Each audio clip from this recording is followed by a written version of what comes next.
কবর একটি অন্ধকার জায়গা, যে জায়গায় থাকে সাপবিচ্ছু। প্রতিটা মানুষকেই মৃত্যুর স্বাদ গ্রহণ করতে হবে এবং সবাই কবরের জিন্দেগিতে চলে যাবে।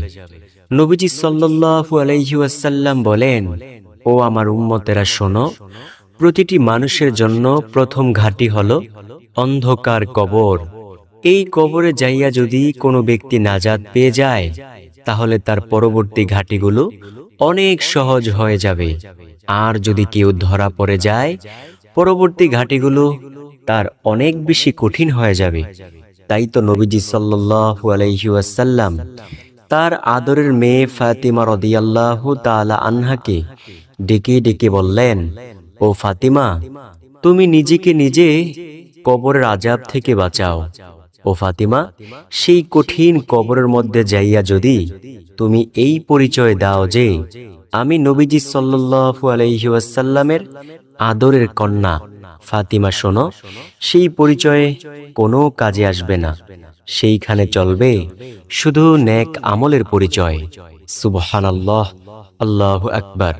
তো প্রিয় দর্শক, এমন গহীন কবরে যাইয়া যদি আপনি আপনার কবরটাকে শান্তিময় একটা স্থান হিসেবে পেতে চান, তাহলে এই 7টি ইস্তিগফার সম্পর্কিত দোয়া বেশি বেশি পরিমাণে সকাল সন্ধ্যা নিয়মিত পাঠ করবেন। আল্লাহ রাব্বুল আলামিন যদি কবুল করে নেয়, কবরে যাইতে দেরি, আপনার কবরটা নূরে নূরান্বিত হতে দেরি হবে না ইনশাআল্লাহ। প্রিয় দর্শক, তাই আমার বিশ্বাস, যে ব্যক্তি কবরের জিন্দেগিকে অনেক বেশি ভয় করে, আল্লাহ তাআলাকে ভালোবাসে, দ্বীন ইসলামকে ভালোবাসে, সে আজকের ভিডিওটি সম্পূর্ণ দেখবে।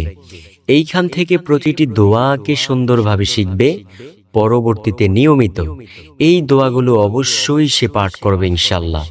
তো চলুন প্রিয় দর্শক, আজকের ভিডিওর মূল আলোচনা শুরু করা যাক। প্রথমত আলোচনা করব কবরের আযাবের ভয়াবহতা সম্পর্কে। নবীজি সাল্লাল্লাহু আলাইহি ওয়াসাল্লাম বলেন, যখন একজন বৎকারকে কবরের মধ্যে রেখে দিয়ে আসে, তখন সাথে সাথে 2জন ফেরেশতা আসে। আয়েশা তাকে বসাইয়া প্রশ্ন করে, তোমার রব কে? তোমার ধর্ম কি? তোমার নবী কে? সে তখন বলতে থাকে, লা আদ্রি, লা আদ্রি, লা আদ্রি, আমি কিছুই জানি না, আমি কিছুই জানি না, আমি কিছুই জানি না। সে জানবেই বা কিভাবে? দুনিয়ায় জীবিত থাকা অবস্থায় তো সে আল্লাহ তাআলাকে রব বলে স্বীকার করে নাই, নামাজ রোজা কিছুই করে নাই, নবীকে সে অনুকরণ করে নাই, তো সে জানবেই বা কিভাবে? সে পড়ে থাকতো অমুক নেতা, তমুক নেতা, এই সকল অপবিত্র নেতাদের পেছনে সে পড়ে থাকতো, আর তখন সে কিছুই বলতে পারবে না। আল্লাহ তাআলা গায়বী ভাবে আওয়াজ দিয়ে বলবেন, ও আমার ফেরেশতারা, এই নাফরমানকে আজকে তোমরা ধরো, তাকে তোমরা ছাড়িও না। এই নাফরমান দীর্ঘ কত বছর হায়াত পাওয়ার পরেও আমি মহান মালিককে একটু সেজদা দেয় নাই, আমার হুকুমগুলো সে অমান্য করেছে, আমি আল্লাহ তাআলাকে সে অস্বীকার করেছে, তাকে আজকে তোমরা ধরো, জাহান্নামের শাস্তি তার কবরের মধ্যে দিতে থাকো। এই বলার সাথে সাথে নবীজি সাল্লাল্লাহু আলাইহি ওয়াসাল্লাম বলেন, 2 পাশের মাটি থেকে এমন জোরে একটা চাপ দিবে যে এক পাজরের হাড় অপর পাজরের মধ্যে ঢুকে যাবে। নাউজুবিল্লাহ। নবীজি আরো বলেন, একটা সাপ আসবে তাকে ধ্বংসন করার জন্য। ওই সাপটা এতটাই বিষাক্ত হবে যে নবীজি সাল্লাল্লাহু আলাইহি ওয়াসাল্লাম কেঁদে কেঁদে বলেন, ওই সাপ যদি শুধু একটু নিঃশ্বাস ফেলতো এই দুনিয়ার জমিনে, তাহলে কিয়ামত পর্যন্ত আর কোনো ফসলাদি থাকতো না, সকল কিছু ধ্বংস হয়ে যাইত। নাউজুবিল্লাহ। ওই নাফরমান বলতে থাকবে, আমাকে কিছু খেতে দাও। তখন তাকে খেতে দেওয়া হবে রক্ত গলিত পুঁজ।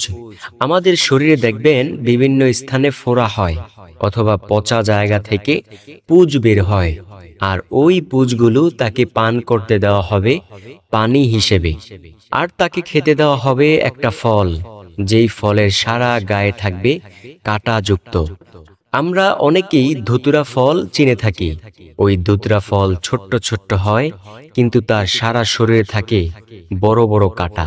ঠিক এই রকমই একটা ফল তাকে খেতে দেওয়া হবে, যার সারা শরীরে থাকবে বড় বড় কাঁটা। তো সেই ফল সে গিলে ফেলবে। এইবার গিলে তার গলার মধ্যে সেই ফল গিয়ে আটকিয়ে যাবে। তো সে ফেলতেও পারবে না, গিলতেও পারবে না। তো কেমন অবস্থা হবে প্রিয় দর্শক? সহ্য করার মতো অবস্থা। আমাদের গলার মধ্যে যখন একটা কাঁটা আটকায়, মাছের কাঁটা, কত কষ্ট লাগে আমাদের, কত বমি করি, তারপরেও সেটা ফেলতে পারি না। ডাক্তারের কাছে গিয়ে তারপর অনেক সময় ফেলতে হয়। মনে চায় যে হাতটা গলার ভেতরে ঢুকাইয়া তারপর কাঁটাটাকে বের করে আনি, কিন্তু পারি না প্রিয় দর্শক। আর ওই জাহান্নামী ফল খেতে দেওয়া হবে, যার সারা শরীরে থাকবে কাঁটা। ওই কাঁটা গিয়ে গলার মধ্যে আটকিয়ে যাবে, না পারবো ফেলতে, না পারবো গিলতে। এমন কঠিন জাহান্নামের আযাব সহ্য করতে পারবো প্রিয় দর্শক? নবীজি আরো বলেন, তার কবরটার সাথে সাথে জাহান্নামের আগুন দ্বারা পরিপূর্ণ করে দেওয়া হবে। তাকে আগুনের পোশাক পরিয়ে দেওয়া হবে। প্রিয় দর্শক, জাহান্নামের শাস্তি কবরের মধ্যেই দিতে থাকবে ফেরেশতারা।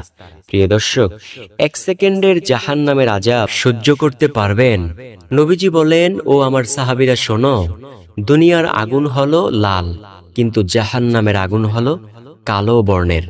দুনিয়ার আগুন একটা নির্দিষ্ট জায়গায় লাগলে শুধু নির্দিষ্ট জায়গাটাই জ্বলে পুড়ে যায়, কিন্তু জাহান্নামের আগুন যদি কোনো নির্দিষ্ট জায়গায় লাগে, ধরুন আপনার পায়ের পাতার মধ্যে লাগলো, ওই পায়ের আগুনের তাপে আপনার সারা শরীর সহ ভুনা হয়ে যাবে।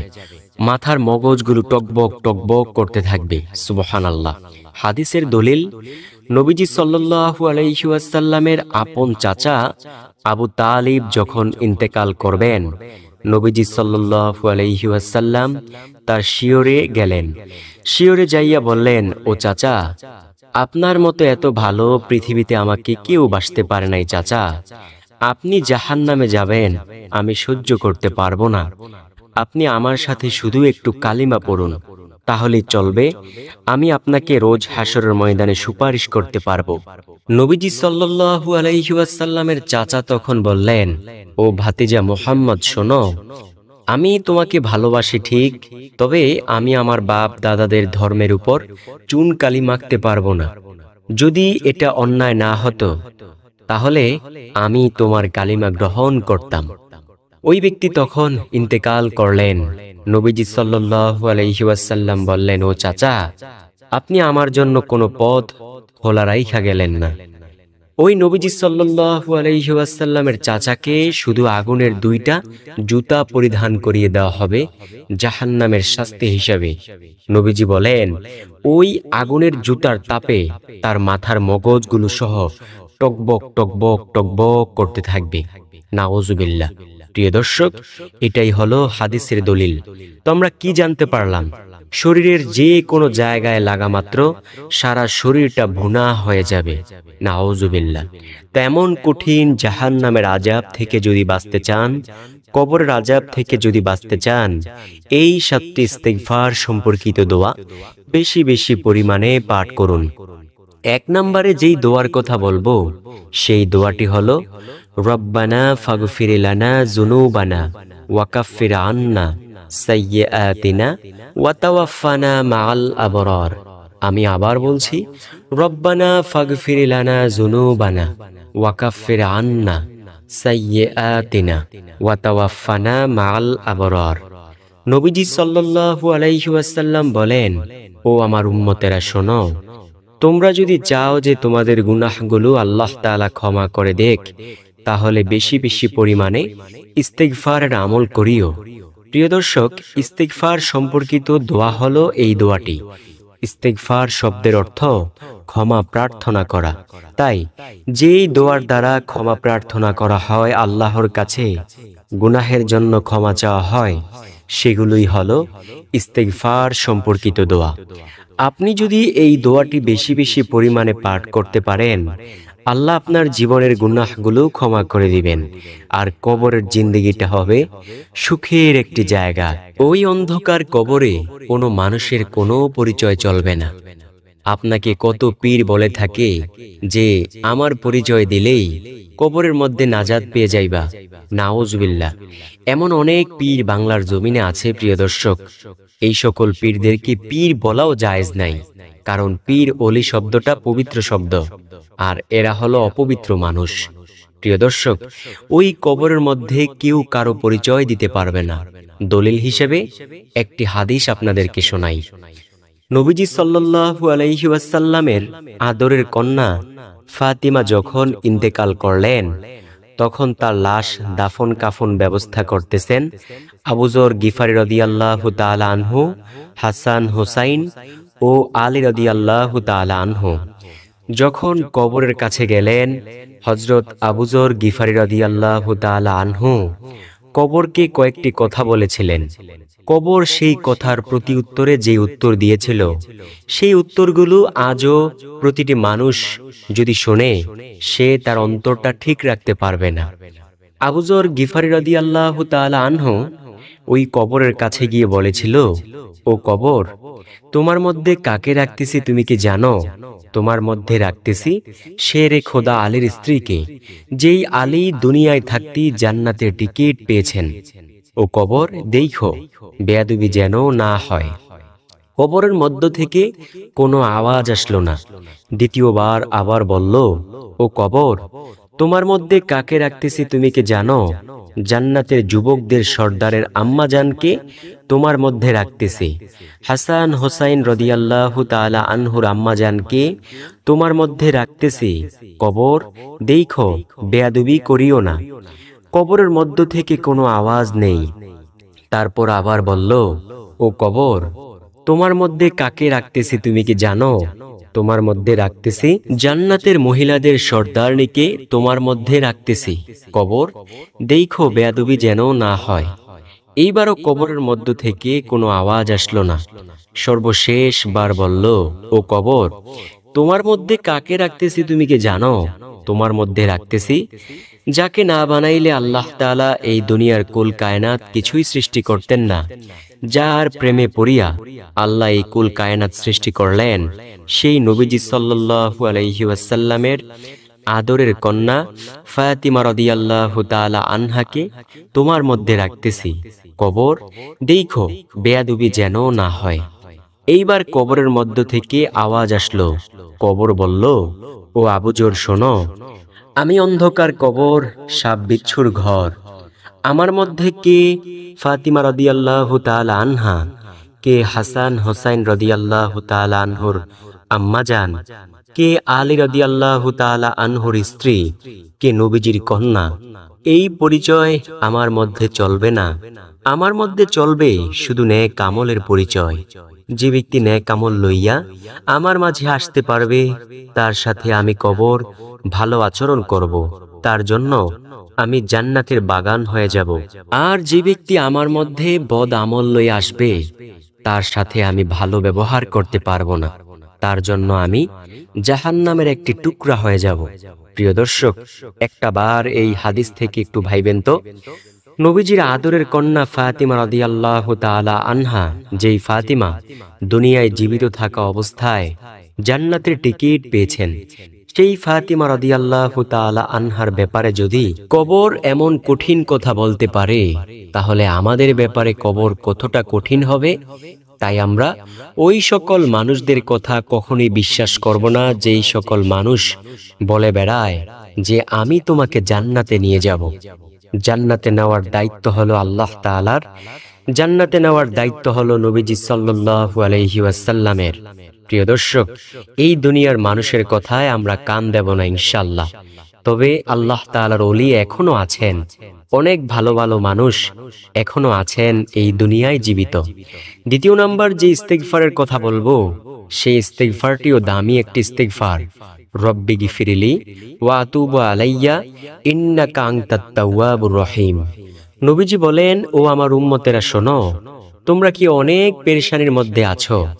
যদি তোমাদের বেশি পেরেশানি হয়ে থাকে, বেশি টেনশন হয়ে থাকে, তাহলে হাঁটতে চলতে উঠতে বসতে ইস্তেগফার পাঠ করো। আল্লাহ তোমাদের পেরেশানি টেনশন দূর করে দেবেন ইনশাআল্লাহ। গায়বী ভাবে রিজিক দান করবেন ইনশাআল্লাহ। প্রিয় দর্শক, গায়বী রিজিক কেমন জানেন? ধরুন আজকে আপনি বসে আছেন কোনো এক জায়গায়, এমন সময় কোনো এক আল্লাহ তাআলার বান্দা এসে আপনাকে বলতেছে, ভাইজান চলুন, আপনি আজকে দুপুরে আমার ঘরে খানা খাইবেন। তখন আপনি সেই ঘরে চলে গেলেন এবং খানা খাইলেন। এটাই হলো গায়বী রিজিক। নবী বলেন, ও আমার উম্মতেরা, তোমরা যদি বেশি বেশি পরিমাণে ইস্তিগফারের আমল করতে পারো, আল্লাহ তোমাদের গায়বী রিজিক বাড়াইয়া দেবেন ইনশাআল্লাহ। তৃতীয় নাম্বার যে ইস্তিগফারের কথা বলবো সেটা হলো আস্তাগফিরুল্লাহ রব্বি মিন কুল্লি যামবি ওয়া আতুবু ইলাইহি লা হাওলা ওয়ালা কুওয়াতা ইল্লা বিল্লাহ।